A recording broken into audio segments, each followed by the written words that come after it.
नमस्कार, मैं मृत्युंजय राय आप सभी लोगों का अपने YouTube चैनल में हार्दिक स्वागत और अभिनंदन करता हूं।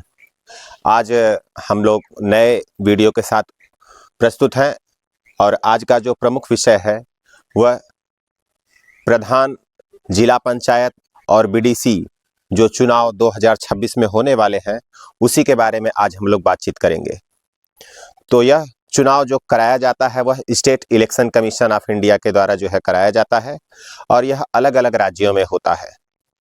तो हम उत्तर प्रदेश के बारे में खास करके आज बातचीत करेंगे कि उत्तर प्रदेश में जो चुनाव होने वाला है 2026 में, उसके लिए विशेष करके जो वोटर हैं जो वोटिंग करेंगे इस बार, इसके अलावा जो भी इस बार प्रधान पद के लिए, जिला पंचायत सदस्य पद के लिए और बीडीसी पद के लिए जो भी लोग क्या करेंगे, इस बार आवेदन करेंगे और चुनाव को लड़ेंगे, तो वह विशेष बातों का ध्यान रखेंगे। वह विशेष बातें क्या क्या हैं, जैसे हम आपको बता दें। सबसे पहले आप लोग वोटर लिस्ट में नाम देख लें कि क्या आपका नाम वोटर लिस्ट में है। इसके लिए आपको यह सूचना मिलेगी कहां से? आपके BLO, जो ग्राम पंचायत के जो BLO हैं, जिसे हम लोग बूथ लेवल ऑफिसर या पंचायत सहायक, इन दोनों में से किसी एक के पास इसका कार्यभार रहेगा। उसके पास जाएं, लिस्ट लें और लिस्ट लेने के बाद अपने नाम को देखें कि क्या इस लिस्ट में है हमारा नाम।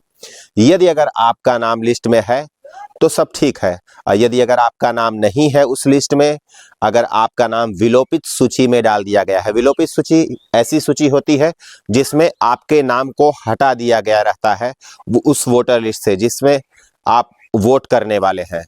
तो अगर विलोपित सूची में अगर आपका नाम है तो विलोपित सूची से हटाने के लिए आप BLO से मिल करके आप आवेदन फार्म को भर करके आप दे करके उस सूची से अपना नाम हटवा सकते हैं और फिर से वोटर लिस्ट में जुड़ सकते हैं वोट देने के लिए।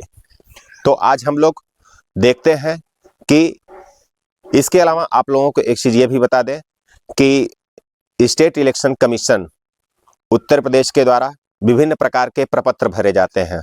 उन प्रपत्रों में एक प्रपत्र संख्या 2, प्रपत्र संख्या 3 और प्रपत्र संख्या 4 के बारे में आज हम लोग समझते हैं कि यह प्रपत्र संख्या 2, 3, 4 क्या है।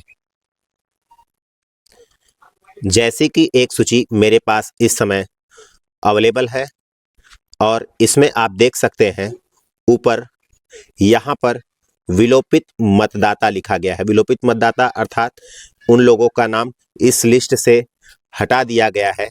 अगर वो लोग फिर से अपना ID प्रूफ जैसे आधार कार्ड, इसके अलावा मार्कशीट अपनी जमा करेंगे और आवेदन फार्म को भरेंगे तो फिर से उनका नाम वोटर लिस्ट में जोड़ दिया जाएगा। ये तो है विलोपित मतदाता सूची। आप अपने नाम को जुड़वाने के लिए आप अपने BLO से संपर्क कर सकते हैं। और इसके अलावा हम लोग अब देखते हैं कि राज्य निर्वाचन आयोग उत्तर प्रदेश के द्वारा विभिन्न प्रकार के प्रपत्रों के बारे में, जैसे इस समय हम लोग देख सकते हैं कि प्रपत्र संख्या 2, प्रपत्र संख्या 2 में यहाँ पर यह किस चीज के लिए है, आप जैसा कि देख सकते हैं यह आवेदन पत्र है। आप अपने आवेदन को कर सकते हैं, यानी नया आवेदन कर सकते हैं और अपने नाम को जुड़वा सकते हैं। और इसमें नाम को जुड़वाने के लिए आपको विशेष बातों का ध्यान रखना चाहिए। जैसा कि आप लोग देख सकते हैं यहाँ पर ये जो क्षेत्र है, यहाँ पर तहसील आप लोग लिख सकते हैं, अपने तहसील का नाम। यहाँ पर आपके विकास खंड यानी आपके ब्लॉक का नाम रहेगा, आपके जनपद का नाम रहेगा और इसके अलावा यहाँ पर आपका नाम रहेगा और आपके निर्वाचन क्षेत्र, भाग संख्या, इन सारी चीज़ों के बारे में यहाँ पर भरा जाएगा। यह है आवेदन पत्र। यहाँ इसके अलावा आपका पूरा नाम, इसके अलावा आपके पिता, माता या पति में से किसी एक का नाम यहाँ पर लिखा जाएगा। आप किस स्थान के निवासी हैं, किस ग्राम पंचायत के निवासी हैं, उसका यहाँ पर नाम लिखा जाएगा। मकान संख्या क्या है, इसके अलावा निर्वाचन संख्या क्या है, ग्राम पंचायत आपकी क्या है, इन सब चीज़ों को यहाँ पर भरा जाएगा। तहसील का नाम भरने के बाद आपके जिले का नाम यहाँ पर रहेगा। और इसके अलावा आप लोग यहाँ पर देख सकते हैं कि यह एक घोषणा पत्र है। इसमें आप इन चीज़ों की आप घोषणा करेंगे कि जो भी चीज़ें आप भरे हैं वो सब चीज़ें आपके संज्ञान में है और सब सारी चीज़ें सही हैं। और इन सब चीज़ों को भरने के बाद आप अपने मोबाइल नंबर को अंकित करेंगे और इसके अलावा आधार कार्ड का नंबर डालने के बाद और साइन करने के बाद आप क्या कर सकते हैं, इस फॉर्म को अपने बीएलओ को दे सकते हैं, जिससे आपका आवेदन ले लिया जाएगा और आपका नाम वोटर लिस्ट में डाल दिया। अब एक दूसरा प्रपत्र है, प्रपत्र संख्या 3।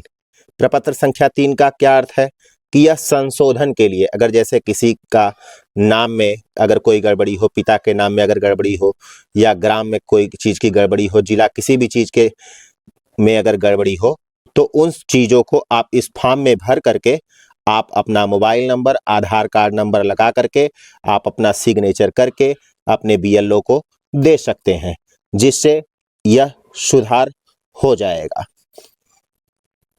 यह है राज्य निर्वाचन आयोग उत्तर प्रदेश की तरफ से प्रपत्र संख्या 4।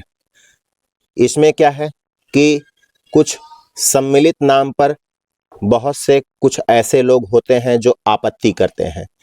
इसका मुख्य काम क्या है कि जैसे यहाँ पर आप देख सकते हैं कुछ नियम दिए गए हैं 1 से लेकर के 7 तक। इस नियमों का यदि अगर व्यक्ति पालन नहीं करता तो उसका नाम वोटर लिस्ट से हटा दिया जाएगा। आप इस नियमों को कृपया ध्यानपूर्वक पढ़ सकते हैं और पढ़ने के बाद इन सारी चीज़ों को भर करके अपने सिग्नेचर करके आप अपने बीएलओ को दे देंगे और इसके अलावा जांच होगी और जांच करने के बाद यदि अगर सही पाया जाता है तो इस आपत्ति को मान्य किया जाएगा और नाम उसमें से वोटर लिस्ट में से हटा दिया जाएगा।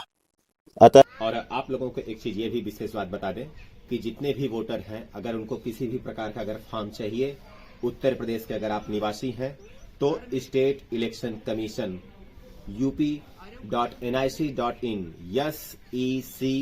sec.up.nic पर जाकर के आप लोग विभिन्न प्रकार के प्रपत्र फॉर्म संख्या 2, 3, 4 इनको आप डाउनलोड करके निकाल सकते हैं।